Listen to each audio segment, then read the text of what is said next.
This. This. And this. All replace by one thing. This. Now, my friends, what is it? Have we lost touch of our physical sense and cast ourselves into a flow of algorithmic airwaves, jumping into a world of zeros, ones, maybe even twos? My friends, the time has come where we start to analyze this new world we are approaching. The emerging cashless society. It's good. Put me on GQ. Put me on GQ. I help my community out, servicing all of you. Put me on GQ. Put me on GQ. So, how are we today, YouTube? It is Michael here. I am happy to see you. Today I will be talking about a very fastly emerging phenomenon called the cashless society. It's not much really to say to kind of overview it. It's 2017, and we as humans have advanced a lot over the course of the last 2 or 3 centuries, technologically wise.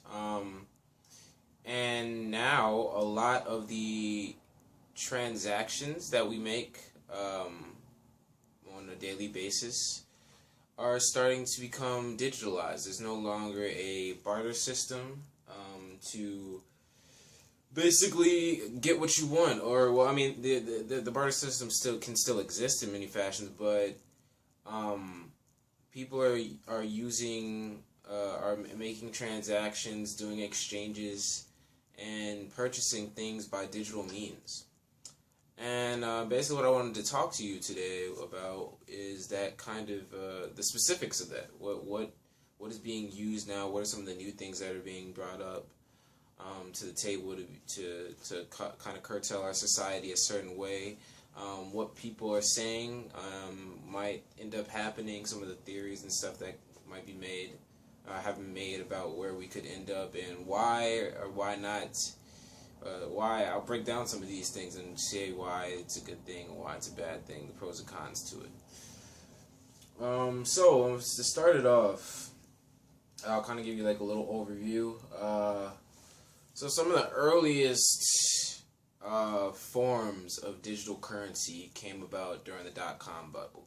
So when you had this kind of increasing you had increased activity as far as stocks and as far as trading goes about, but this was all happening via internet services and online platforms.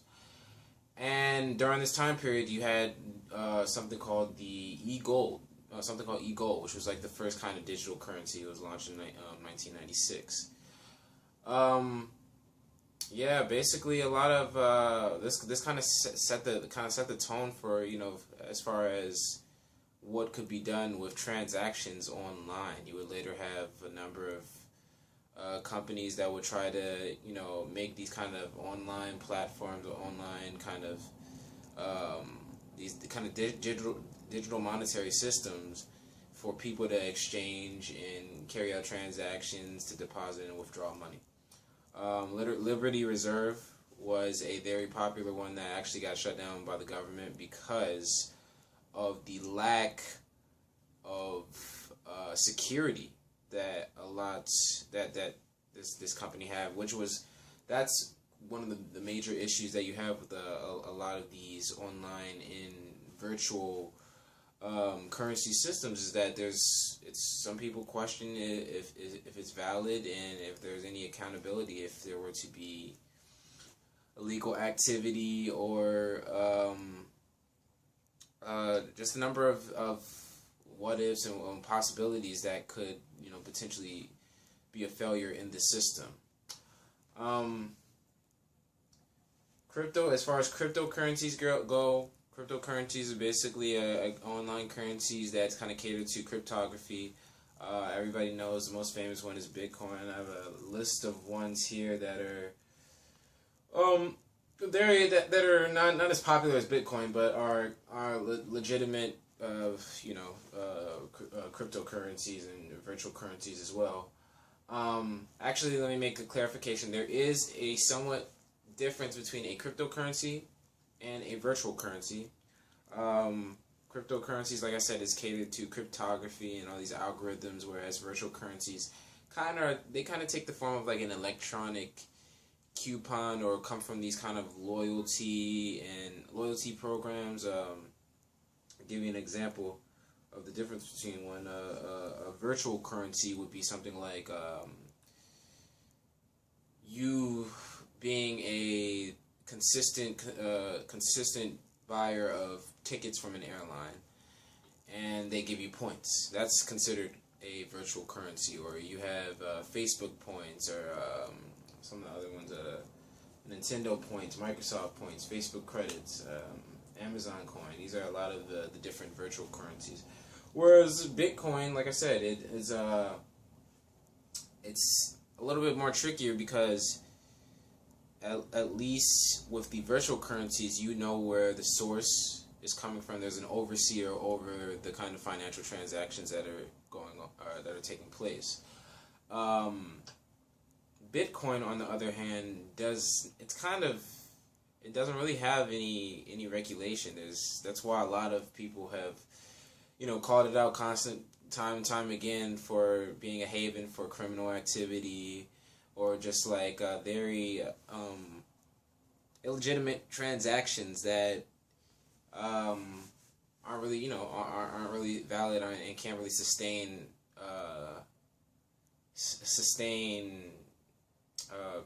people's accounts in a very secure manner.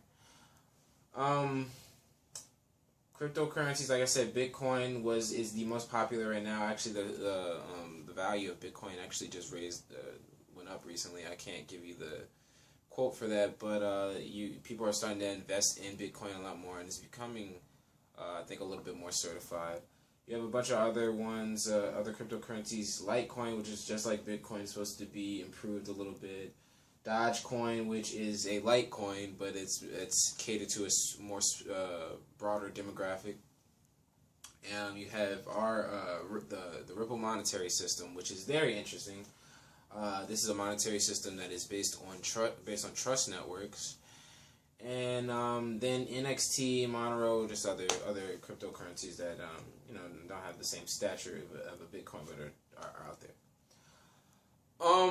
Now, what I see that is really interesting, and what we have now is a lot of what I like to call online databases, a platform where a lot of financial data is not only shared, it's stored, and it's moving.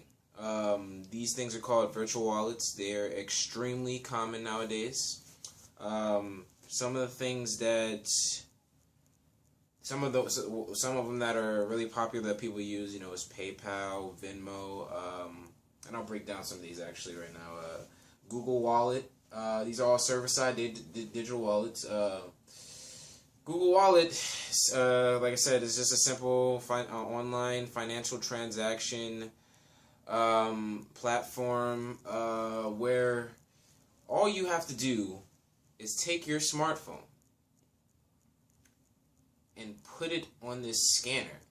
It scans all the information from your smartphone, all the information stored inside your Google account, and you can make your purchase. It'll make a purchase based off of contact that you put with the smartphone and the scanner. You're transferring the information from your smartphone straight into the scanner. All the online your online account numbers, the currency that's the cash that is the digital currency that is in your accounts can be transferred at the touch of a button. Now this one needed a NFC, which is near field communication. I won't get into all that. I'm not a technician or an IT engineer, but basically this is just to oversee the security back of these kind of movements of financial data and personal information. Apple Passbook. This was introduced by the iOS 6, or in the iOS 6, excuse me. And yeah, the same thing. Depending on you're scanning barcodes. And it says, interesting thing about this: location, time-based notifications for cards and coupons of selected merchants. So basically, essentially, what a lot of these things do is they have, which was something I will talk about later as far as the risk of digital currencies, is that you will get these kind of notifications for these deals based off of whatever time zone you're in and wherever it is whatever location that you're at, and you'll have access to this online database, or the money that you may have in your personal account, or whatever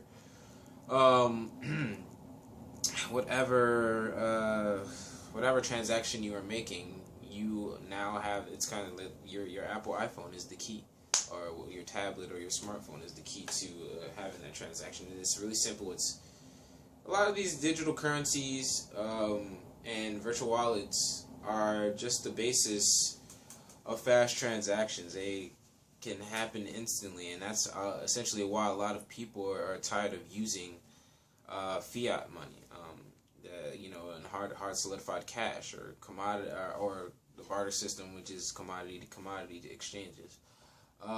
These online platforms for transaction allow for they're cost efficient. You don't have to travel anywhere to exchange anything to anyone. You can just use the internet, the online web, and they're also a lot more accurate, or tend to be anyway. Not considering the externalities that could possibly pop up. If everything's held constant, these transactions go accordingly. So if I owe a friend $50, I can use PayPal, use a virtual wallet, send my friend $50. I might have to pay a fee to PayPal for being the distributor of the service of for the financial transaction platform. But I can send him $50 directly from my account, whereas opposed to a friend owes me $70, and sorry bro, I don't have it today. I only have 65. I'm $5 short. A lot of these transactions, you don't have to endure the possibility or risk of human error, and you also don't have to deal with, like I said, transaction or transportation cost.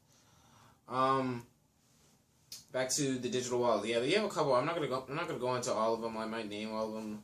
Talk about Lemon Wallet for a sec. iOS, Android, Windows Phone. It's a powerful app for the storage and usage of debit and credit and ID and insurance members and all these loyalty cards. It's basically the same thing I was talking about with the virtual currency earlier. It was kind of like a coupon for your loyalty with a particular company or a particular brand, blah blah blah, or airline. Turns information into a barcode. A lot of these, like I said, barcoding is kind of like essentially we all have credit cards. A lot of us do. You need the simple scanning of your card can carry out the transaction and that's what is needed for a lot of these digital wallets or whatever, credit cards or whatever instrument that is used to carry out these the passage of your currency, your money digitally. And this one, the thing about Lemon Wallet, I'm sorry, I'm looking at my notes. Lemon Wallet pays payment cards connected directly to the bank. Yeah, you can take pictures. That was the interesting about it. You can take direct, instead of having receipts, or essentially they are receipts. Because it's on your phone, because you're using an app, you can take this currency, take the record of your financial transaction, and already have it on a screenshot on your phone. So it's kind of like an instant receipt instead of a hard copy receipt too. So not only is the currency becoming digital, the information of the currency is becoming digital, which I will touch on more later on in this presentation.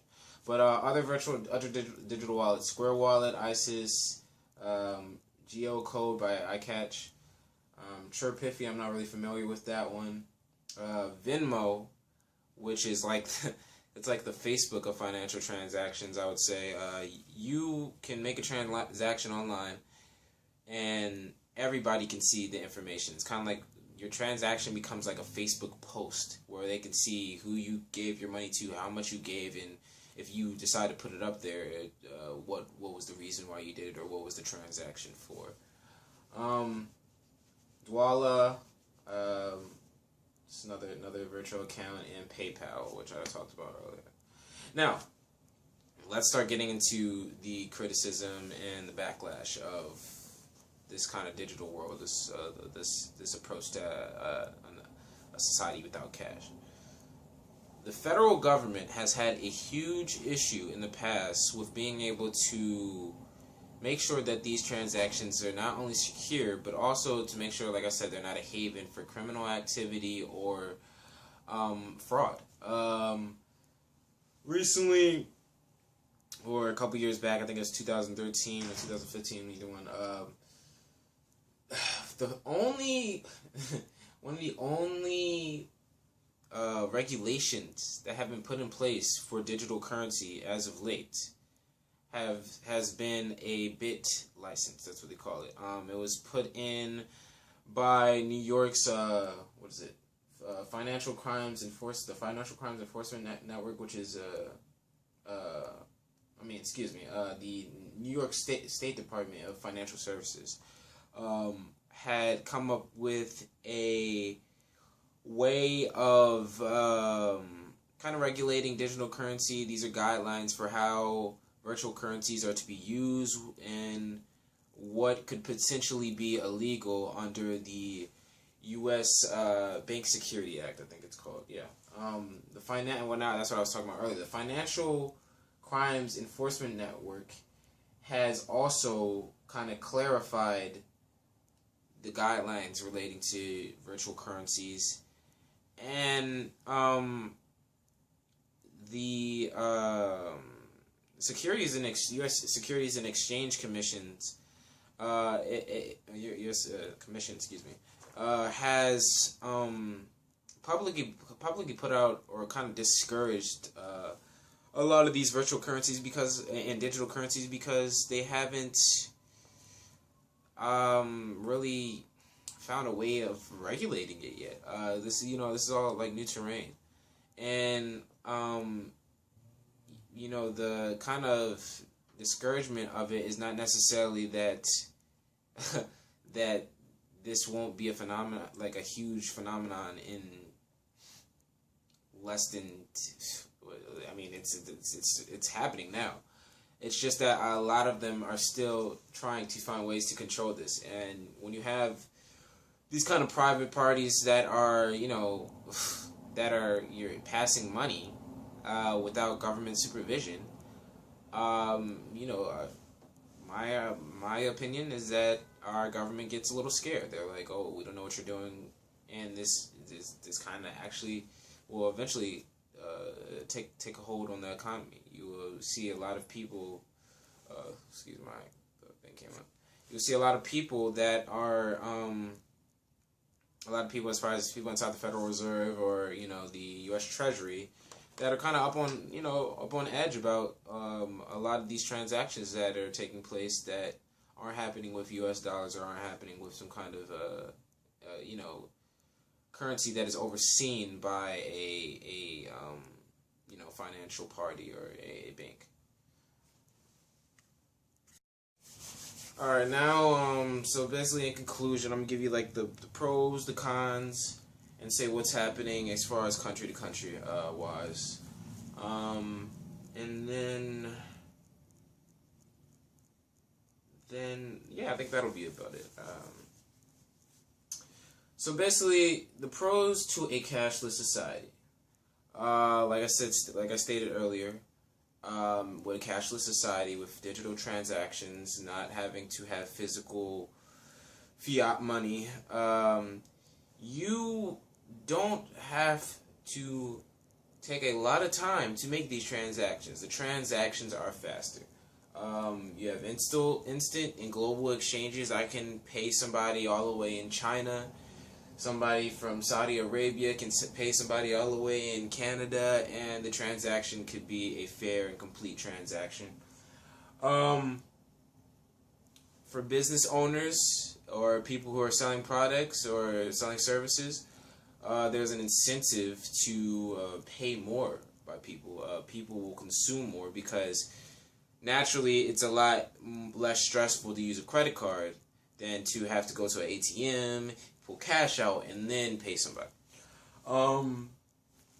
Some say that here's one side of it, or the one pro, is that there will be elimination of criminal activity because a lot of criminal activity nowadays is happening with cash. So the government can see stuff that's happening, via online bank accounts or yada yada yada. But when it comes to like the purchase of illegal drugs or purchase of illegal weapons, people are using cash and doing this behind closed doors, and it's hard to kind of regulate that and oversee those kind of transactions. The largest denomination of banknote of any currency is often associated with criminal activity, counterfeiting, or tax evasion. You don't have to pay taxes on cash. If there's a sales tax on maybe a bottle of Gatorade, say the Gatorade costs $2 and the sales tax is 10% of that? No, not $2. 10% of that, 20 cents. And I have to pay that tax if I go into a store with either the credit card or with the cash to the cashier. But if I am a person on the street who just bought a big old, what do you call that, bag of Gatorades or canister of Gatorades, however you want to call it, and I decided to sell it on the street for $1, and the customer pays me $1, there's not a tax on that. Matter of fact, not only am I some people consider doing that illegal. Not only am I taking the Gatorade that was the commodity that was original cost of $2, also selling it for half its price, but not also putting a sales tax on it. So there's tax evasion right there. But when they're talking about tax evasion, they're talking about on a much bigger level when it comes to currency. No more negative inflation, more quantitative easing. You won't have to deal with inflation if these currencies are digital. You won't have overprinting of money and high prices of commodities. Everything seems like it's almost in a lot of ways, I would say. I would like to. I'd be interesting to see how it pans out, but it's almost more control. As far as I think rates go, maybe exchange rates and transaction rates, how the value of the dollar, I think, will be a little bit more, a little bit more concrete because you don't have all these externalities that could offset, the system outside of the system. So if you have people that are using counterfeit money to purchase things, that is, that affects the economy in the long run. Or if people are selling things at cheaper prices than the market value, then that also affects the economy. But if you're seeing everything, if you're seeing all these if the government's seeing all these transactions through digital means, that the playing ground, the rules change a little bit. And yeah, that was my next point: the central control of the money supply. So a lot of it will be central. It'll be centralized. It'll be nationalized. Governments will have control over the money supply and the flow of cash that is happening in society on a daily basis. Now, that also leads me into the cons. Excuse me. Access.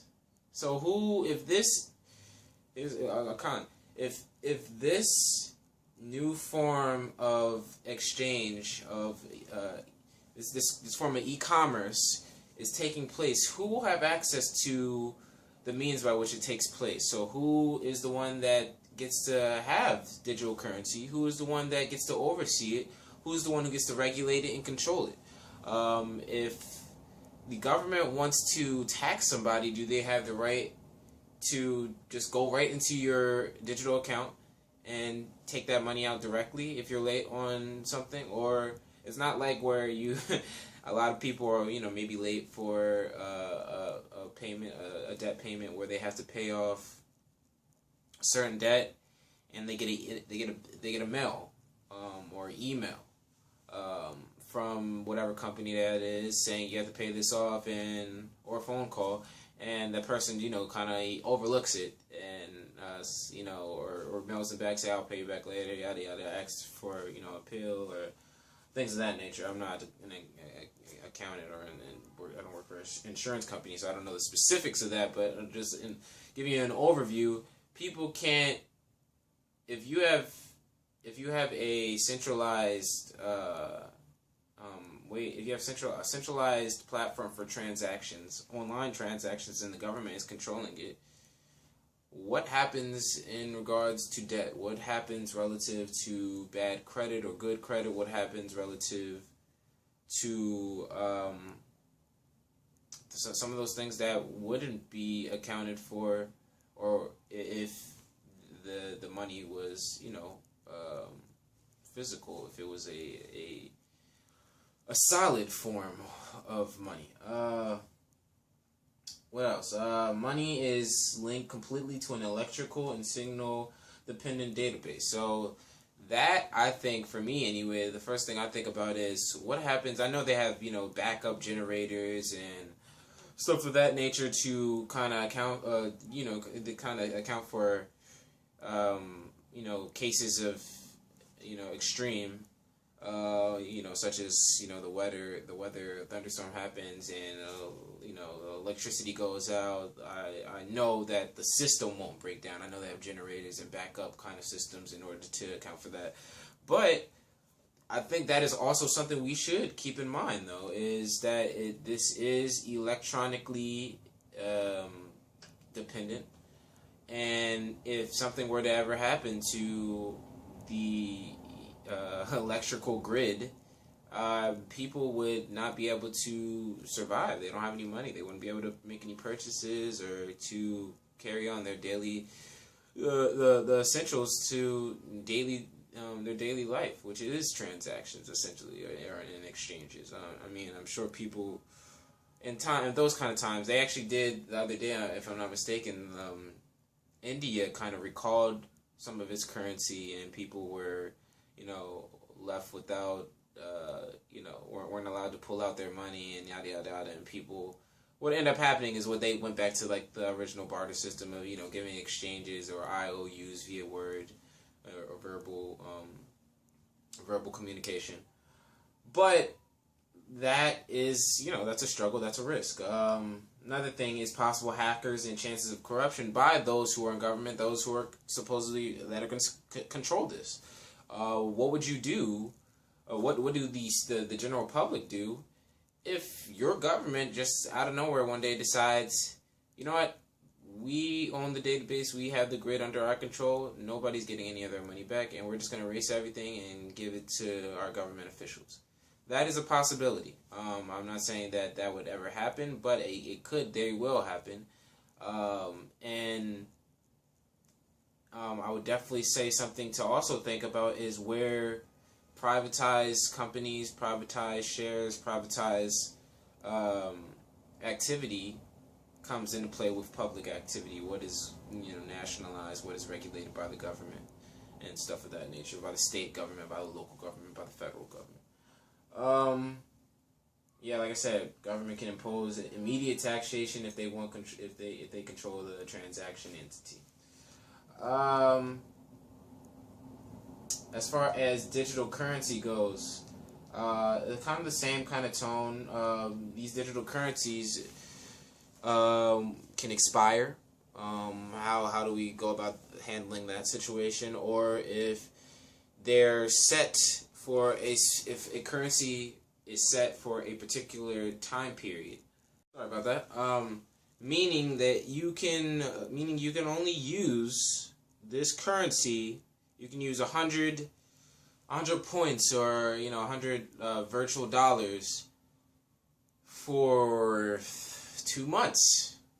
And you as a customer or a user of this kind of virtual money don't know that, or whatever the case may be, and you get it and you try to use it and they say, oh, this is expired, or you no longer can use this because it is not valid anymore. You are going to be mad as a customer, and I would be mad too. So these digital currencies can be devalued, they can be terminated, and they can expire. Also, when it comes to that, sorry, I got something in my ear. When it comes to that,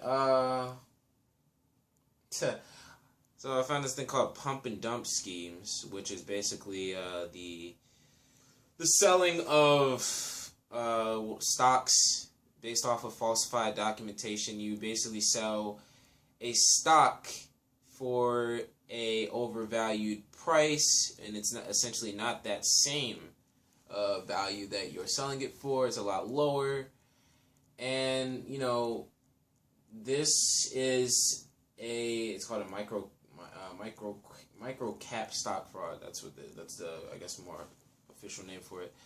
This is something that will come up, I would say, with a online database for transactions online. Online commerce, e-commerce, and it'll be an extreme issue, because what happens when there's a bunch of people that know more about computers than me, or that typical customer, and they just they hack into my account and take out everything. What would you do if that were to happen? And me being the customer that I am, me being the account holder, would be very, very upset, because somebody was a little bit more sophisticated electronically than me, and possibly whoever I'm holding the account with, and wouldn't be able to do anything about it, actually. So that's another thing. So, kind of to end it off, let me just say this one thing about it too. A big issue with a world without cash, a world where everything is online. Information has and will always be the key to either corruption, the means of people's ends, or positive implications of information. Access is something that has always been debated throughout history. Who has access to stuff, who doesn't, yada yada. With all this online, all this on the global web, all this happening digitally, the information it'll be on the internet. And I think a con to this is definitely the population surveillance facilitated in this process. Whose information? Everybody's information will be out there. This is kind of like if we build a society where there's no cash, if the society is cashless, we're also going to end up making a cashless transaction media, because somebody has information on people's accounts, information on whoever, whatever, and in order to make sure things aren't, corrupt or fraud, say that everything goes well, everything remains constant and clean and good, and there are no issues of people, abusing power to take other people's, money or yada yada, well, which I highly doubt will happen. You still are going to have people's information kind of getting out there, in a sense that people will be trying to hold these systems accountable. News, media will be talking about it and trying to understand how efficient these kind of systems are. There will be people that question it, and ultimately that is public information for people to see. So let me get into the end of the presentation. Basically, to keep you up to date as far as what is happening right now and what we can continue to look at for further development. In South Korea, they made the decision to end coins as legal tender by 2020. So no more coins in the company. In the country, and presumably they probably won't be having any cash shortly after that. If they're getting rid of coins, they probably won't. I highly doubt that they'll keep banknotes as far as bills if they don't have any coins. That's just my opinion. Kenya and Tanzania, the M-Pesa mobile payment system and microfinancing service. It was launched by Vodafone for Safaricom and Vodacom in 2007. That is very popular right now. Like I said, it's a microfinance service. It's an online. It's a kind of like a mobile payments via you're using your phone you're using your phone kind of like a credit card, to be honest. And that's really popular right now. It's expanded to Afghanistan, South Africa, India, Romania, Mozambique, Lesotho, Egypt, Albania, and it's regulated, but it's still kind of getting the logistics of it. You have your customer requirements. You have the UK's Financial Conduct Authority is overseeing a lot of the transactions, and the payment card industry is looking at how it works as it relates to cards. The Eurozone announced its $500 denomination banknote would be included in the next series. Would not be included in the next series of banknotes. So big banknotes are starting to disappear, which is understandable. Why people don't? The government doesn't want you, passing that much cash around like that. It's my opinion. You wouldn't. $1,000 bills aren't needed unless it's like, why would you purchase something so huge in one sitting, unless you're buying a car or something of that nature, which is usually people don't have enough money to just give cash like that, or give all the whole pay off the whole value, pay for the whole value up front. Sweden, cash transactions, barely 2% of the value of all payments made in 2015. Only 2%, less than that, were cash transactions. A lot of these countries in this Eurozone are actually a lot farther ahead as far as their dependency on credit card payments or credit card usage. Finland, Denmark, Norway, and Sweden. Let me see. I think somebody. I don't see anybody else that really. Yeah, they're kind of ahead of the game as far as how to go about, especially Sweden, as far as approaching this new cashless society. Sweden has Swedes have instituted this new app called Swish, which is jointly backed by or developed by major banks in Sweden. Nordea, Handelsbanken, SEB, Dansk Bank. I don't know how to pronounce that. And Swedbank. Excuse me if I butchered it. If I butcher a lot of these names, please comment in the comment section and correct me for anything. And for just any of this video. And smartphone users to transfer money from one bank account to another by using phone numbers. So it's essentially the same thing as the M-Pesa that the Kenyans and Tanzanians use. There's also iZettle, which is a cheap Swedish system that is also for financial transactions. You